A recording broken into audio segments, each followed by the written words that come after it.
오늘도 주의 말씀 앞에 우리가 섰습니다. 이 말씀을 통하여서 우리 모두가 하나님의 뜻들을 분별하고 하나님의 섭리를 깨달을 수 있기를 소원합니다. 사도행전 강의 42번째 시간이고요. 15장 36절에 41절까지 동역자라고 하는 말씀입니다. 인간의 품격을 결정하는 7가지 자본이라고 하는 도리스 메리스의 신간의 책이 있습니다. 요즘 이 책이 베스트셀러에 올라가 있습니다. 그런데 인간의 품격을 결정하는 데 있어서 몇 가지 자본들이 있다 그래요. 일단 지식 자본, 지식도 있어야 되겠죠. 그 다음에 이제 경제 자본, 신체 자본, 몸도 건강해야 되고 이렇게 7가지 자본이 나오는데 특별히 사회 자본이라는 게 나옵니다. 사회 자본은 그것은 뭐냐면 내 주변의 사람들입니다. 우리 주변에 얼마나 나를 도와주고 또 건강하게 조언해주고 깨어있을 수 있도록 해주는 그런 주변에 어떤 사람이 있느냐, 그걸 멘토라고 하기도 하는데요. 그걸 사회 자본이라고 해요. 그래서 우리가 공동체가 중요하고 우리가 믿음의 배우자가 중요한 것이죠. 이 책에 보면 이런 내용이 소개되고 있습니다. 페이스북에 저커버거에게는 애플의 스티브 잡스가 있었고 또 프랑스 대통령 마크롱에게는 올랑드라고 하는 멘토가 있었다고 하는 거죠. 최고의 경력을 달성한 인물들은 혼자 힘으로 그 자리에 오르지 않았다는 것을 일관되게 고백하고 있습니다. 그들에게 성공을 지원했던 멘토가 있었고요. 어떤 사람이 얼마나 우수하든 그들을 돕는 후원자는 성공에 필요한 추진력을, 정서적인 추진력, 또 현실적인 지혜로운 추진력을 늘 공급해 준다라고 하는 것입니다. 자, 바울이라고 하는 인물에게는 바나바라고 하는 인물이 있었습니다. 만약 바나바가 없었다면 우리가 알고 있는 위대한 사도 바울이 존재하지 않았을 수도 있다. 그런 면에서 바울은 바나바라고 하는 소중한 인적 자원을 가지고 있었다. 우리가 말할 수 있습니다. 그런데 오늘 너무나도 당혹스럽게도 그 아름다운 동역자, 최고의 팀워크를 이루었던 그 바나바와 바울이 결별하게 됩니다. 여러분, 이 본문 앞에서 우리는 당혹감을 느낍니다. 이렇게 사이가 좋고 이렇게 하나 되어 이루었던 그들이 어떻게 이렇게 싸우고 결별할 수 있을까? 우리는 이 본문을 이제 그냥 표상적으로 읽다 보면 우리가 그들이 가지고 있었던 미처 우리가 알지 못했던 속사정을 알 수도 없거든요. 우리가 이 본문에 숨겨진 또 다른 훨씬 더 깊은 의미가 있습니다. 짧은 구절이지만 우리가 이 속에 담긴 깊은 의미는 무엇일까를 우리가 오늘 살펴봐야 하는 것이지요. 오늘 동역자라고 하는 제목으로 말씀을 전하려고 하는데 이 본문을 통해서 오늘 이들의 싸움의 본질은 무엇이고 이 싸움의 본질이 나에게 주는 의미는 무엇인지를 묵상하고 적용하는 시간이 되기를 소원하는 것이지요. 오늘 2가지로 말씀 전할 텐데, 자, 첫 번째로 먼저 기득권에 안주하지 않은 동역자들이었다는 거, 이제 36절을 먼저 읽어야 합니다. 36절 다시 한번 우리 읽으시겠습니다. 며칠 후에 바울이 바나바더러 말하되 우리가 주의 말씀을 전한 각 성으로 다시 가서 형제들이 어떠한가 방문하자 하고. 네, 본문 36절은 이후에 며칠 후에라는 말로 시작이 됩니다. 자, 무엇을 하고 며칠 후에 어떤 시간을 보냈습니까? 자, 최초의 공인된 이방인 교회였던 안디옥 교회에 모교회인 예루살렘의 교회의 지시도 없이 할례를 받고 유대인처럼 살지 않으면 구원받지 못한다는 황당한 가르침을 했지요. 이 일로 영향받은 안디옥 교회 교인들은 예루살렘 교회에 사람을 보내서 의견을 구하게 되었고 제1차 예루살렘 공의회가 열리고 우리가 쭉 다뤄왔던 내용처럼 믿음으로 구원받는다. 다만 우상의 제물을 먹는 등 이런 4가지 정도 에티켓은 지켜주는 게 좋겠다라고 하는 결정을 내려서 지난주에 편지를 보냈다는 말씀을 전하지 않았습니까? 결국 바울과 바나바는 어떻게 됐습니까? 승리했죠. 이겨냈습니다. 그들이 가르친 말씀이 틀리지 않았다는 것이 예루살렘 교회를 통하여서 공인되었죠. 예루살렘 교회 파송을 받은 초대 안디옥 교회 담임 목사였던 바나바가 안디옥 교회로 파송받죠. 그리고 그의 동역자 바울의 권위는 안디옥 교회에서 더욱더 이 일을 통해서 높아졌습니다. 예루살렘 교회의 공인까지 받았으니까요. 지난주에 말씀드린 바와 같이 편지를 전달해주고 끝나는 것이 아니라 유다와 실라는 바울과 바나바와 함께 유하면서 한참 동안을 더 가르쳤습니다. 할례와 율법의 문제를 가지고 더 이상 그들의 영혼을 빼앗기지 않는다는 확신이 들 때까지 한참을 더 그들을 말씀으로 다졌습니다. 유다와 실라는 이제 돌아갔고 바울과 바나바는 그들과 함께 주의 말씀을 가르치며 전파했다고 35절, 오늘 본문 한 절 위에 35절은 기록하고 있죠. 그러니까 이 일을 통하여서 바울과 바나바는 이제 그 누구도 흔들 수 없는 확고한 위치를 이 일을 통해서 오히려 확보하게 되었다는 것을 알 수 있습니다. 자, 그런데 이 시점에 바울은 바나바에게 절대로 쉽지 않은 제안을 합니다. 안정적으로 계속 목회할 수 있었던 안디옥 교회를 떠나 다시 함께 복음을 전했던 그곳으로 돌아가자라고 말하고 있죠. 그곳이 어떤 곳이죠? 1년에서 2년의 시간에 걸쳐 두 사람이 함께 복음을 전했던 1차 전도여행의 길은 그야말로 죽음의 골짜기와 같은 곳이었죠. 아직도 바울의 몸에는 대적자들의 돌에 맞아 생긴 흉터가 선명하게 남아 있었을 것입니다. 오롯이 도보로 다니는 그 험하고 먼 길을 다시 가자고 합니다. 풍족한 노잣돈도 또 짐을 들어주는 사람도 없었습니다. 다시 가면 어쩌면 영영 돌아오지 못할지도 모르는 길이었습니다. 이에 반해 지금의 안디옥 교회는 어떻습니까? 마치 요즘같이 추운 날에 따뜻한 이불 속 같은 환경이 아니겠습니까? 우리는 지나간 사도행전의 여정을 한 절 한 절 따라가고 있습니다. 실로 오래간만의 안정이었어요. 오래간만의 승리였고 오래간만에 참으로 안락한 따뜻한 환경이었습니다. 그러나 36절의 바울의 제안을 보면서 이들이 지금 얼마만큼 현실 속에서 깨어 있으려고 애쓴다는 것을 발견할 수 있는 거죠. 그 고생을 했으면 좀 누릴만도 하지 않을까요? 여러분 어떠신가요? 그 고생을 했는데요. 죽을 뻔했는데요. 거의 돌에 맞아 죽을 뻔했는데요. 그리고 예루살렘 교회 공인을 받아서 이제 완벽한 리더십을 형성했습니다. 누릴만도 할 텐데 하나님께서 맡기신 그들의 본래의 사명, 이방인들의 구원이라는 소명에 또다시 순종하려고 합니다. 이거 보통 일 아닙니다. 또다시 순종하려고 해요.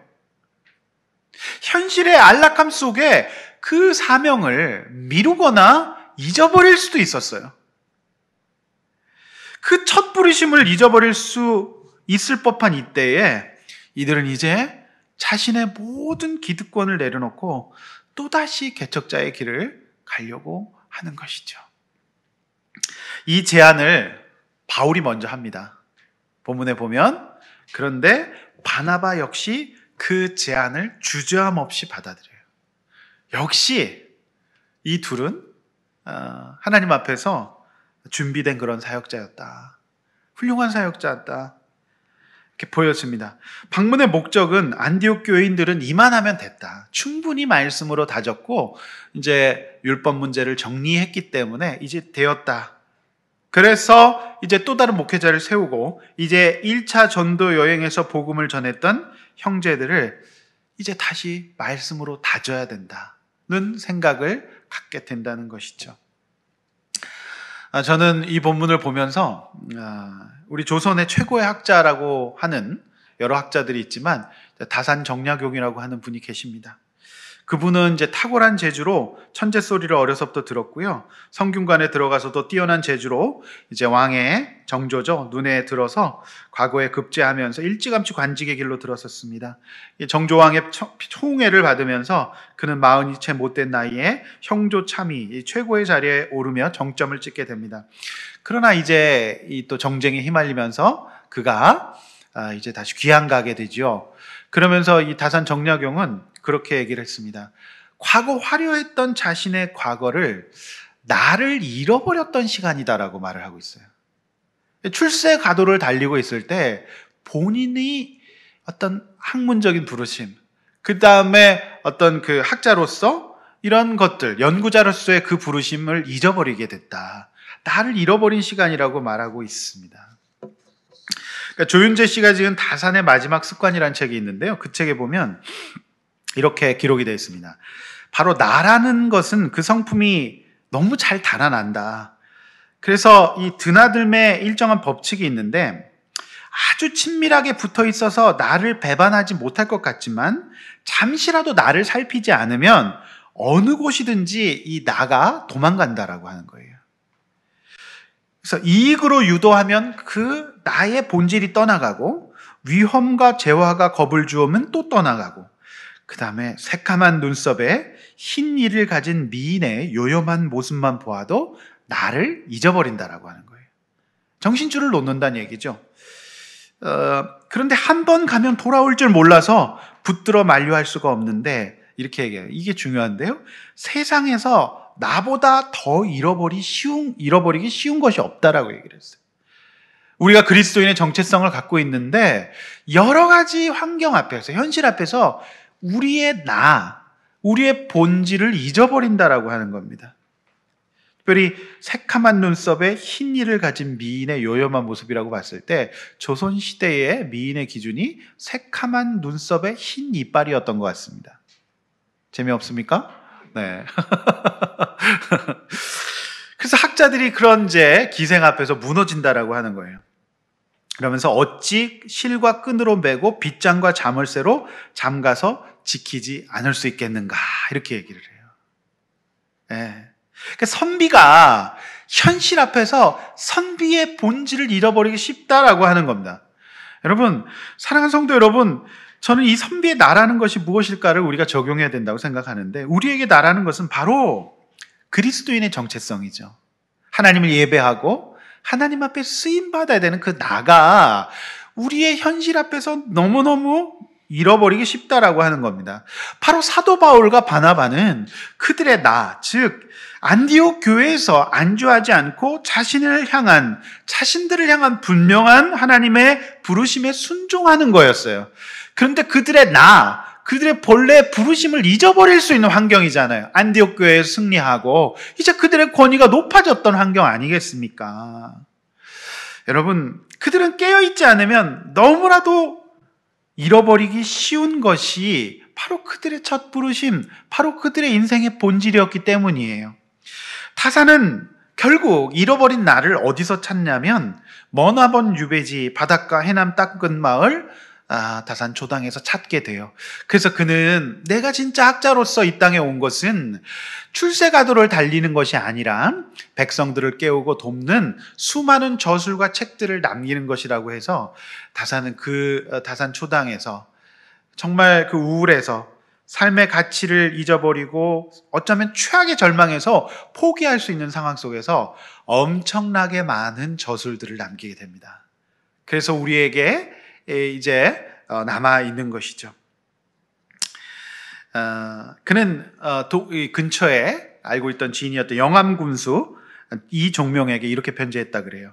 녹과 지위를 다 떨어진 신발처럼 여기지 않는 자는 하루도 수령의 지위에 앉아 있어서는 안 된다 이렇게 얘기했어요. 녹과 지위를 다 떨어진 신발처럼 여겨야 된다는 거예요. 그게 진짜 이제 학자의 길이라고 하는 것이죠. 그런데 우리가 알다시피 이게 쉽지 않지 않습니까? 정말 쉽지 않아요. 이 표현이 너무 재밌지 않나요? 녹과 지위를 다 떨어진 신발처럼 여겨야 된다는 거예요. 그래서 이렇게 깨어있는 이런 어떤 그 학자들, 이런 어떤 선비들 때문에 조선 왕조가 500년 동안 유지될 수 있었던 것 아니겠습니까? 성도 여러분, 안디옥 교회에 안정된 자신의 기득권을 내려놓고 다시 이방 선교지로 감으로써 자신이 지키는 하나님의 말씀과 그리고 주님의 뜻, 그것을 쫓는 바울과 바나바 그리고 조선의 정약용은 어쩌면 비슷한 모습을 가지고 있다라고 볼 수가 있겠습니다. 사랑하는 성도 여러분, 우리가 요즘 어떻게 지내요? 우리가 이제 코로나라고 하는 현실 속에서 우리가 점점 더 하나님 앞에 나태해지고 있지 않나요? 우리의 본질인 하나님을 예배하고 주의 말씀을 묵상하고 어디를 가든지 하나님의 뜻대로 살아가려고 하는 그 몸부림을 우리가 자꾸만 잊어버리고 있지 않나요? 온라인 예배 가운데서 하나님을 편하게만 섬기고 싶지 않나요? 여러분, 이때가 너무너무 중요합니다. 고난보다 이기기 힘든 것이 바로 이 세상의 안정과 기득권이에요. 진짜 위기는 편안할 때라고 하는 겁니다. 안정과 기득권이 훨씬 더 어려워요. 고난이 더 쉬울 수 있습니다. 이들은 마땅히 누릴 수 있는 자신들의 기득권에 안주하지 않고 하나님 나라의 도구로 쓰임받기 위하여서 자발적으로 그 기득권을 포기했습니다. 그런 면에서 바울과 바나바는 참으로 위대한 사도라는 것이 다시 발견되는 것이죠. 그들은 치열하게 하나님 앞에 깨어 있으려고 했어요. 여러분, 치열하게 하나님 앞에 깨어 있으려고 하고 있나요? 이게 우리에게 필요한 적용입니다. 현실에 안주하는 믿음이 아니라 하나님께서 나를 향한 부르심과 인도하심에 우리가 늘 깨어 있어야 합니다. 저도 사역을 일찍부터 시작해서 오랫동안 했어요. 그런데 오래 하다 보니까요, 자꾸 나를 잊어버리는 사역을 하게 되더라고요.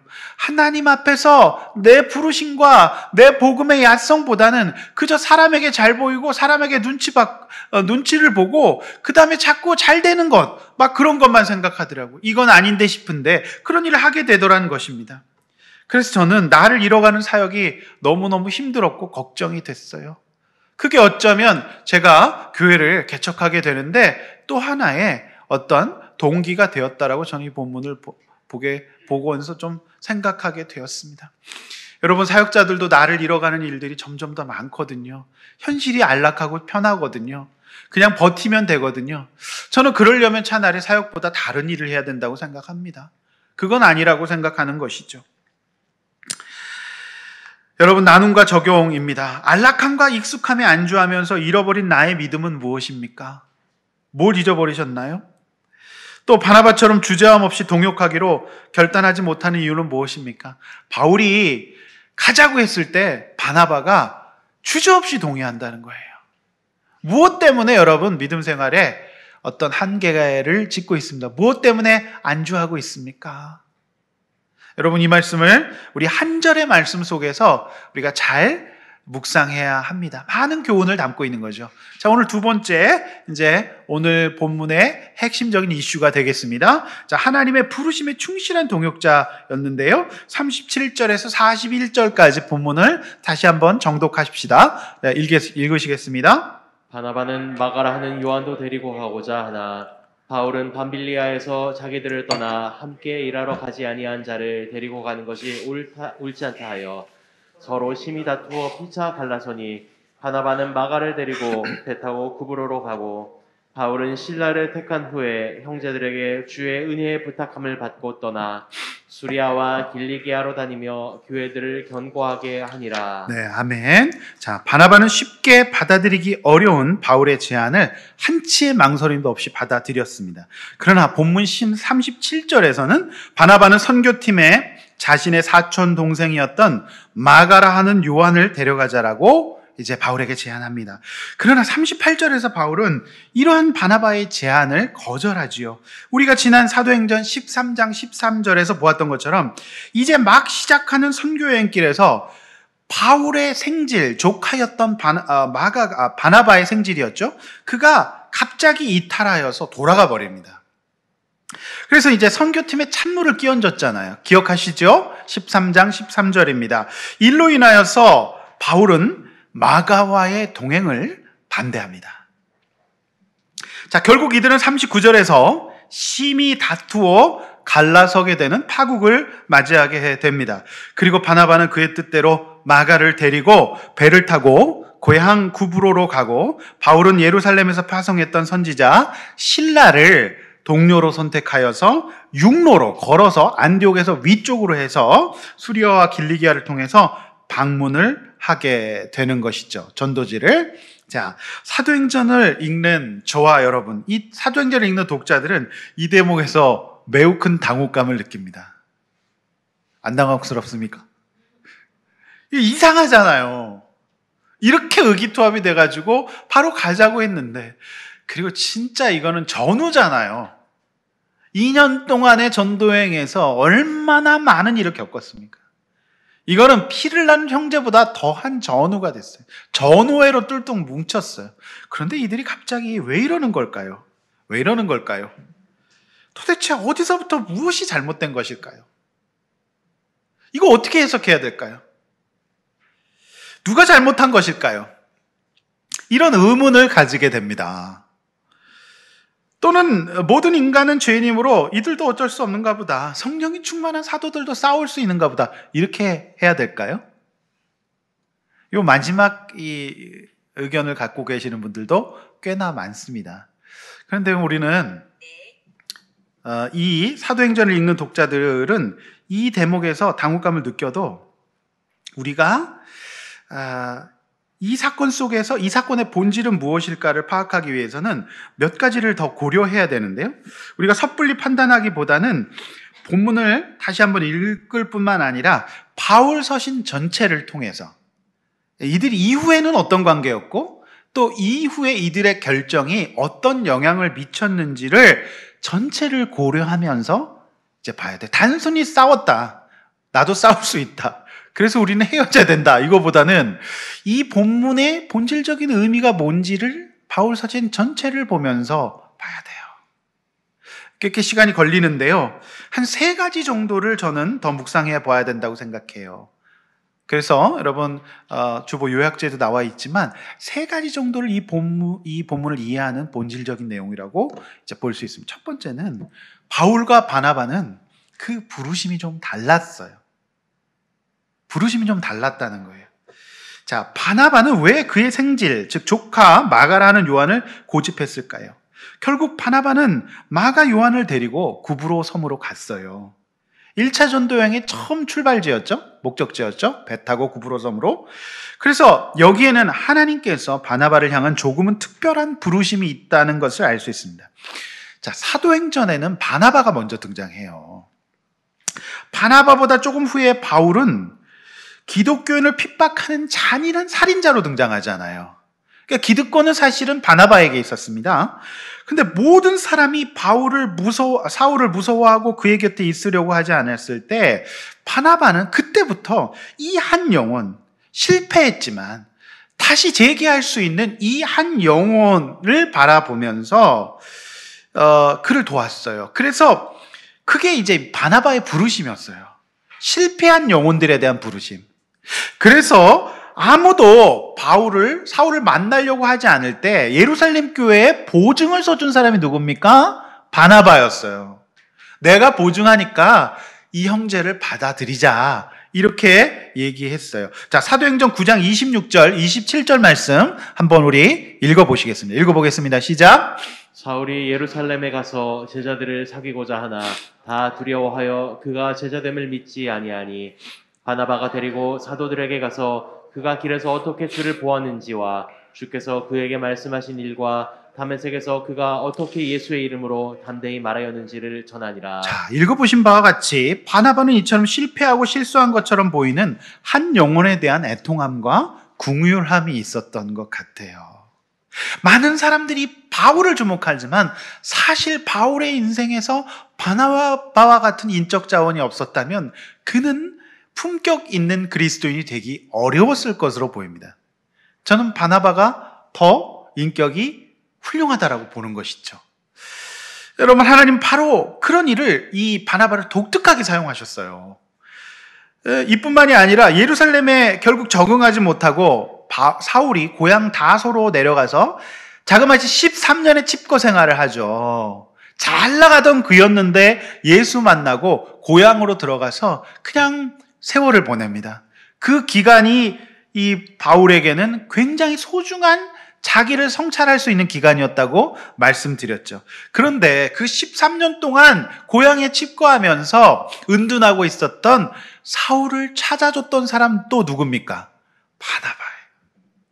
그가 안디옥 교회의 담임 목사로 예루살렘 교회에 이제 명을 받아 부임했을 때 직접 바나바는 175km의 장거리를 걸어가서 바울을 찾아옵니다.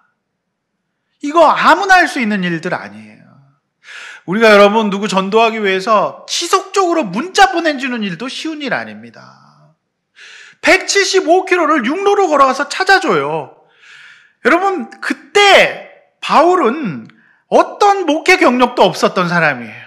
위험인물이었어. 그런데 바나바가 그를 품고 그에게 함께 동역할 수 있는 목회의 기회를 주는 거예요.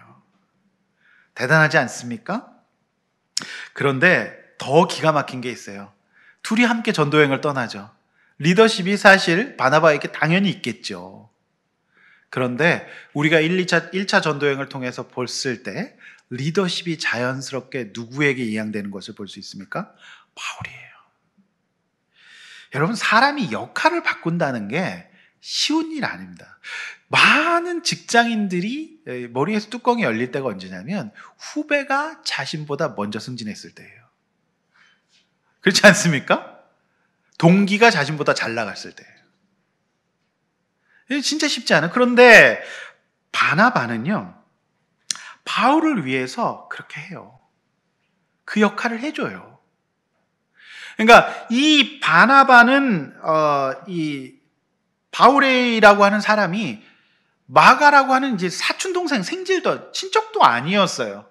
그런데 그를 향한 하나님의 부르심이 바로 이런 부분이 있었기 때문에 바울은 대중전도의 은사가 있었던 사람이고 자신은 그저 한 영혼, 실패한 영혼들을 세우는 데 은사가 있었고 그 일에 부르심을 입었기 때문에 그가 쓰임받는 것을 보면서 바나바는 자신의 역할을 바꿔줘요. 그래서 그를 세워줍니다. 예. 그러니까 이 사도행전에 많은 설교문이 나오는데요. 여러분 바나바는 그 흔한 설교문 하나 없습니다. 그저 바울이 잘 설교할 수 있도록 도와줬던 거예요. 그러니까 바울이 얼마만큼 그가 품격 있는 그리스도인이 될 수 있는 데 있어서 인적 자원이 굉장히 중요했다는 거예요. 네. 아까 우리 목자님 기도하시는데 다솔이가 목자님 양복자라고 붙들고 계속 서서 기도에 동참하는 걸 봤을 때 아마도 다솔이에게 목자님이 인적 자원이 되지 않을까 그런 생각을 하게 됩니다. 재밌어서 제가 굳이 기도하는데 앞에 나와서 계속 기도에 동참하더라고요. 바울이 봤을 때 바울은 이제 일중심의 사람이었고 그 다음에 이제 대중전도, 그 다음에 굉장히 강한 멘탈이 있던 사람이잖아요. 그러니까 이 길이 얼마나 어려운지 다시 못 돌아올 수도 있다는 것을 알았기 때문에 여기에 마음 약한 마가를 데리고 가서는 하나님 나라의 일이기 때문에 내 일도 아니고 하나님 나라의 일이었기 때문에 조금 더 최선의 사람을 선택하기를 원했던 것 같아요. 반드시 성과를 내야 되고 우리 팀들이 무너지는 것을 한 번 봤지 두 번 볼 수는 없다라고 하는 그런 어떤 주님에 대한 어떤 애통함과 절박함. 그런데 이 소명은 또 바울이 먼저 받았잖아요. 돌아가자는 소명은. 그러니까 이제 마가를 함께 또 데리고 가기는 어렵다. 마가는 조금 더 숙성이 된 다음에 가면 좋지 않겠나. 이런 생각을 하게 되었던 거죠. 여러분, 그래서 이렇게 부르심이 서로 좀 달랐어요. 근데 이 각자의 부르심이 달랐고 이들은 지금 진정성을 갖고 있다는 것을 본문을 통해서 알 수 있어요. 어떤 감정적인 싸움이 아니었어요. 진짜로 각자 하나님 앞에서 각자의 부르심에 순종했고 그 목적과 동기가 순수했다라고 하는 겁니다. 아시겠죠? 자, 두 번째, 서로 심히 다투었다는 이 단어에 또 다른 뜻이 성경에 있거든요. 그걸 우리가 봐야 돼요. 그게 이제 숨은 뜻인데, 자, 본문 39절을 피상적으로 읽으면 이들의 다툼에 우리는 또 당혹하게 되고 또 실망할 수 있거든요. 황당하기까지 합니다. 이렇게까지 싸울 일인가? 그간의 이들의 관계나 역사를 보아도 이해가 쉽게 가지 않는데요. 자, 본문 39절에 심히 다투어라고 하는 단어가 있습니다. 그래서 이제 우리가 성경을 원문을 보는 것이 또 중요하긴 합니다.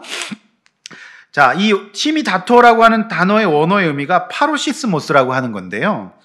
이제 이 단어가 신약에서 딱 2번 쓰인다고 해요.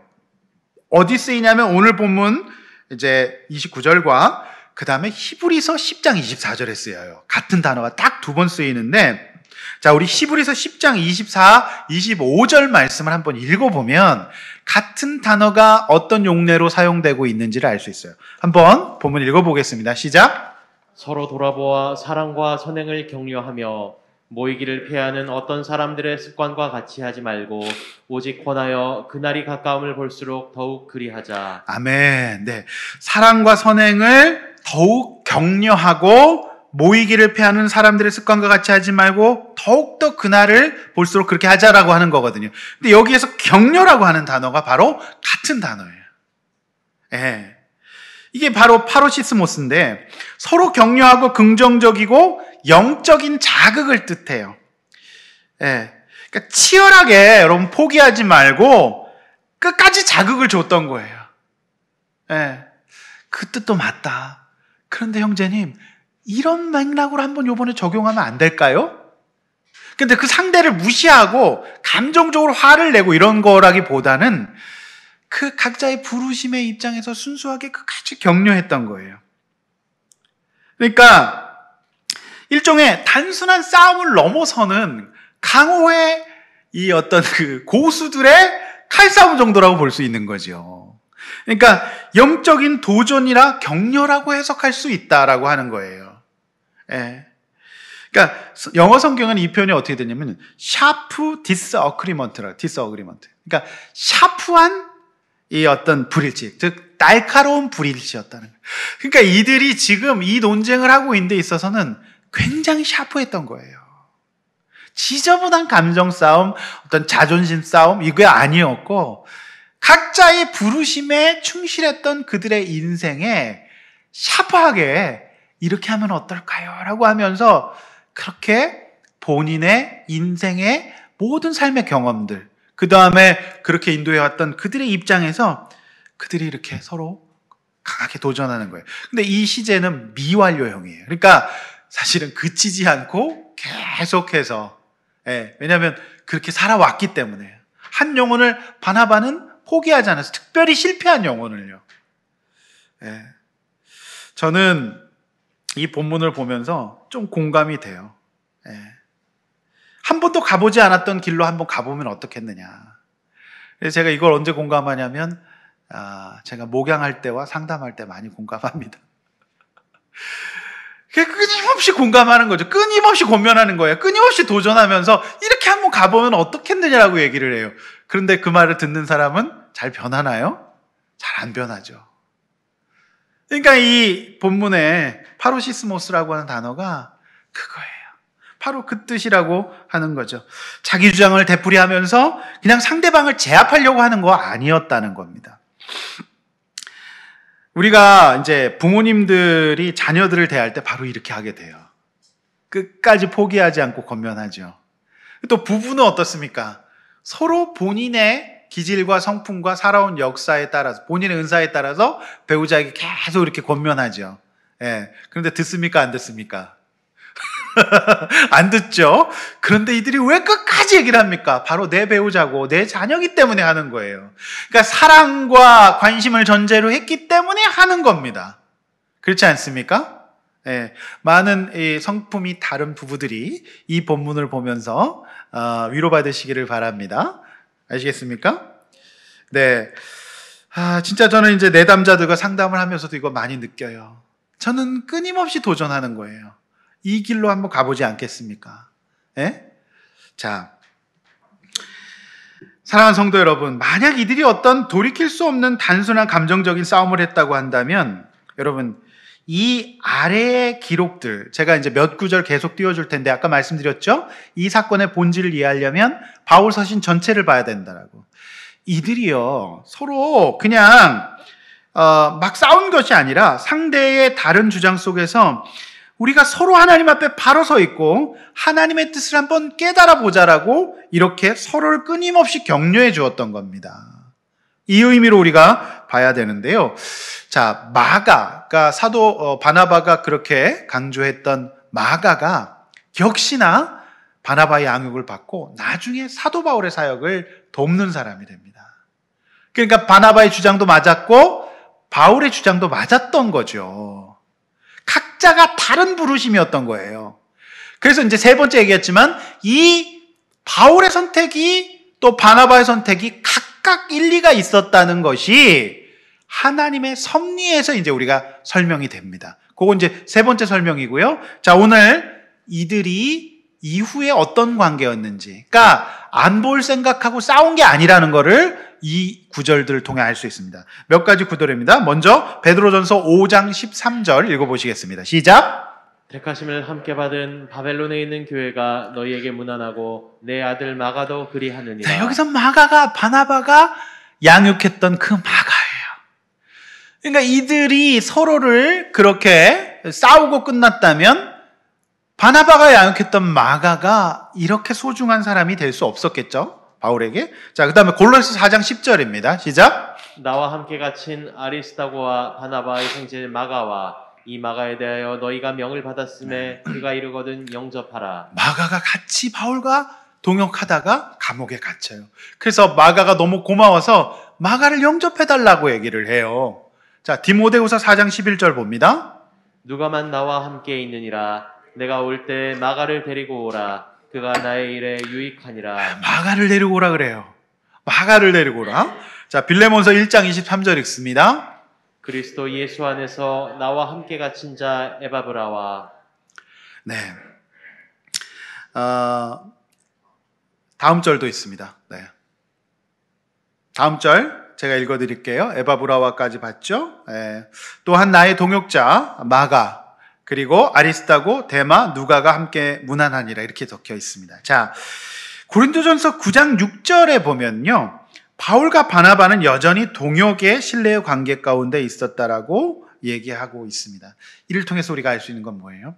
이들이 서로를 향한 진심의 충고와 그 충고 속에서 그들이 서로 존중함을 또 가지고 있었다는 것을 알 수가 있는 거죠. 여러분, 이제 이들의 다툼에 대한 당혹감과 의문이 조금 풀리십니까? 저는 오늘 아침에 이제 일어나서 이 노래가 생각나더라고요. 이제 대중가요인데 아리송해 아리송해 앞뒤말이 맞지 않는 말이 아리송해. 그다음 요게 중요해요. 사랑하기 때문에 헤어진다는.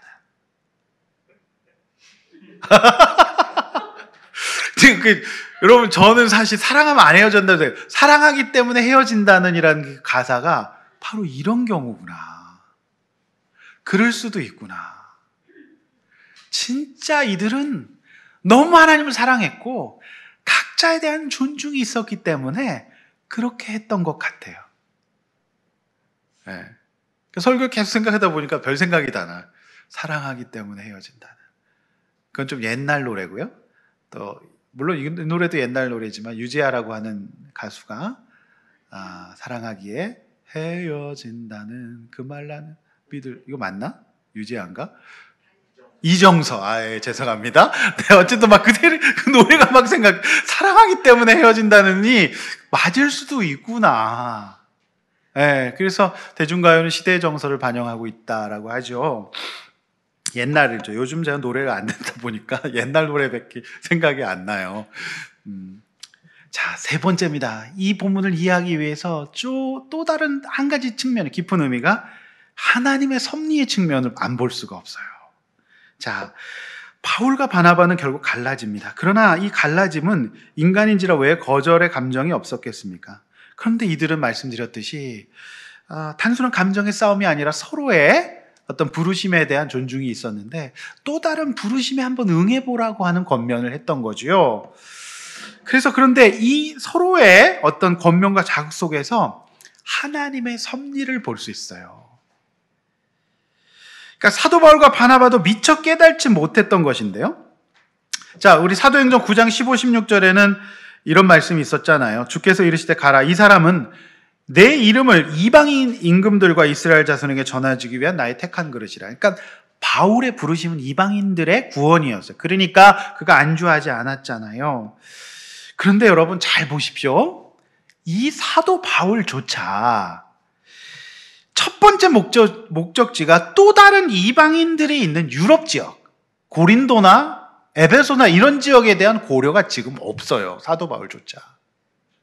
또 다른 곳에 가야 되는데 하나님의 마음은 급한데 사도 바울의 첫 번째 고려지는 갔던 곳을 또 가는 것이었어요. 그렇죠? 그런데 여러분, 이 일로 인하여서 바나바와 바울이 다른 길을 가게 됩니다.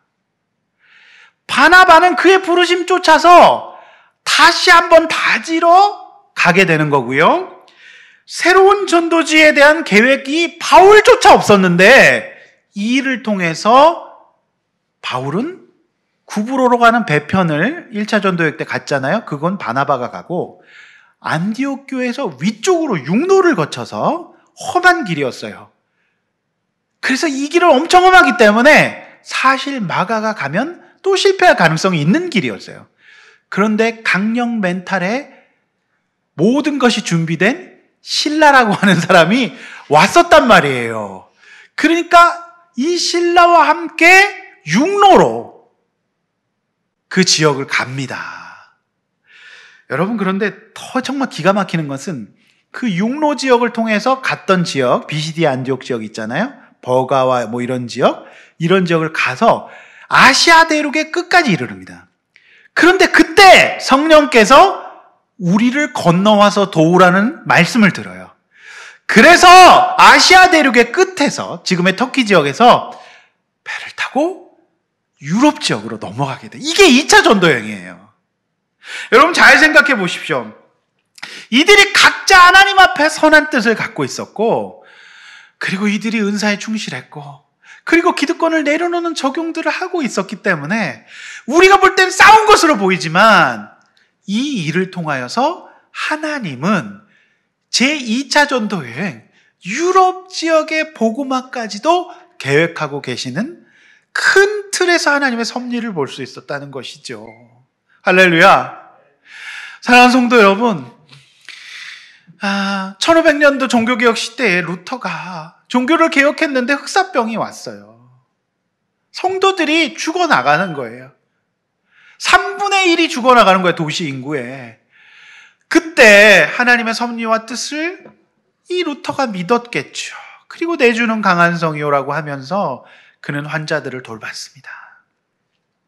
우리가 다 알지 못하는 힘든 일들 가운데서도 우리가 동기가 분명하고 늘 하나님 앞에 깨어있으려고 한다면, 여러분들이 나를 잃지 않는다면 어떤 환경 속에서도 하나님은 저 여러분의 인생 가운데 귀하고 아름답게 섭리해 주실 줄로 믿습니다. 우리가 나를 잃지 말아야 돼요. 동기가 똑바르게 된다면 아프고 힘든 상황 가운데서도 하나님은 섭리하실 것을 믿으시기를 바랍니다. 할렐루야. 저는 그래서 목회자로서 우리가 함께 예배드리지 못하는 장기화될 수 있는 이 환경 가운데에서 더 깨어서 주의 말씀에 집중해야 된다고 봅니다. 몇 명이 모이든지 간에 최선의 말씀을 준비해야 되고 늘 더 많이 기도해야 되고 하나님의 말씀을 말씀답게 선언해야 된다고 생각합니다. 이것이 저의 몫이에요. 그러면 하나님께서 섭리해 주실 줄로 믿습니다. 주께서 강한 성이 되셔서 지켜주실 줄로 믿습니다. 여러분, 이때 정말 중요한 것이 나를 잃지 않는 거예요. 잃지 않으시기를 바랍니다. 성도 여러분, 이 일 때문에 우리가 너무나도 잘 알고 있는 빌립보, 데살로니가, 베레아, 그리고 고린도에까지 가게 되는 것이죠. 할렐루야. 그래서 그 바울 서신들이 남겨져 있습니다. 여러분, 이 이해를 돕기 위해서 여러분에게 지도를 한번 좀 보여드리려고 해요. 지도 한번 띄워주세요. 이렇게 된 겁니다. 그러니까 여러분 보시면 여기서 이제 구브로로 바나바를 갔고요. 배를 타고. 바울은 안디옥에서 육로로 간 거예요. 힘들게. 그래서 이 길리기아 이고니온까지 갔죠. 그래서 배를 타고 건너서 빌립보, 데살로니가, 고린도까지 가게 됩니다. 네. 이것이 바로 2차 전도여행입니다. 이것이 하나님의 섭리였어요. 결국 이들의 이 어떤 권면과 위로가 결국 다른 길을 가게 됐지만 하나님의 섭리였다는 것을 우리가 알 수 있지요. 사랑하는 성도 여러분, 하나님의 계획과 섭리는 이처럼 우리 인간의 생각과 계획을 뛰어넘습니다. 이것은 하나님의 섭리라고 합니다. 이 결별을 통해서 유럽 대륙과 로마 제국에 복음이 선포되는 거예요. 그래서 결국 바울은요, 유럽을 한번 돌고 나니까 그의 최종적인 목적지가 어디라는 걸 알게 돼요. 어디죠? 그는 제국의 심장인 로마예요. 그래서 3차 전도여행에서 바울은 로마에 복음을 전하며 그곳에서 장렬히 순교함으로 자신의 부르심을 이제 끝까지 순종하는 것을 깨닫게 되는 것이죠. 할렐루야. 바울은 생각지 않게 신라와 함께 전도여행을 떠나게 되었지만 이 또한 하나님의 섭리였어요. 여러분, 신라는 예루살렘 교회의 공식적인 대표였고 특별히 글에 능했어요. 그래서 나중에 이제 눈도 연약해지고 몸도 연약해진 바울이 글을 쓸 수 없을 때 신라가 바울의 대필자로 봉사해요.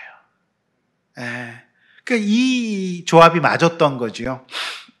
그래서 베드로전서 5장 12절에는 내가 신실한 형제로 아는 실라노를 너희에게 간단히 써서 권한다라고 하고 있습니다. 여러분, 그리고 바나바의 양육을 받았던 마가 역시 훌륭한 사역자로 변화됩니다. 그래서 마가의 소문을 듣고 마가에게 오라고 얘기를 하죠. 그래서 로마에서 함께 동역하고 마가는 말년에 가장 신뢰하는 동역자가 됩니다. 골로새서 4장 10절에 보면 나와 같이 갇힌 아리스다고와 바나바의 생질 마가와 아까 우리가 읽었던 본문입니다. 결정적으로 마가는 베드로 사도를 도와서 사실 베드로가 무식해서 글을 잘 못 썼던 모양이에요. 그래서 사실 베드로 전후서의 필자, 대필자가 바로 이 바나바가 양육한 마가가 아니겠습니까? 할렐루야. 그러니까요, 만약에 바나바가 이 바울의 주장에 이제 동조해서 이제 마가를 잊어버렸다면 오늘날 마가복음조차 존재하지 못했을 거라고 보여집니다. 그러니까 이 진짜로 어떻게 해야 될지 모르는 이 상황 속에서 각자는 하나님 앞에서 정말 깨어 있었던 거예요. 하나님의 뜻과 하나님의 부르심에 굉장히 집중했던 겁니다. 그러니까 우리가 어떤 결정을 내릴 때 이런 태도가 중요한 거예요. 나를 잃지 말고, 그래, 하나님께서 나를 그동안 그렇게 싸우셨지? 그러면 이번에도 나는 힘들지만 그렇게 해야 되겠다 하면서 나와 다른 의견을 갖고 있는 사람을 정죄하지 않고 감정적으로 싸우지 않았다라고. 오직 주님만 바라봤던 거예요. 그러니까 이 결정이 참 쉽지 않잖아요. 그런데 바나바의 결정이 전 사실 또한 위대했다고 보여집니다. 어쩌면 이렇게 한 영혼을 포기하지 않고 끝까지 그렇게 할 수 있었을까? 라는 생각을 하게 됩니다.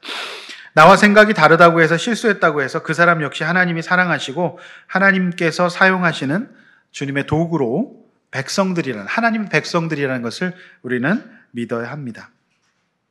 사랑하는 성도 여러분, 그래서 싸움보다 중요한 것은 내 각자가 하나님 앞에서 나를 잃지 않고 부르심에 순종하는 것이라고 믿습니다.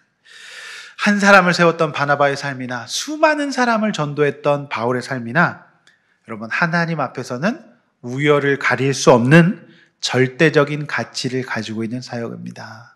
할렐루야. 큰 교회는 큰 교회대로, 작은 교회는 작은 교회대로 하나님 앞에서 우열을 가릴 수 없는 사역을 하는 것입니다. 제가 이렇게 작은 교회를 해보니까 정말 한 영혼에게 집중할 수밖에 없어요. 그것이 저는 이 시대의 교회, 기독교계 생태계에 큰 교회만으로는 될 수 없는 소중한 사역이라고 믿습니다. 할렐루야.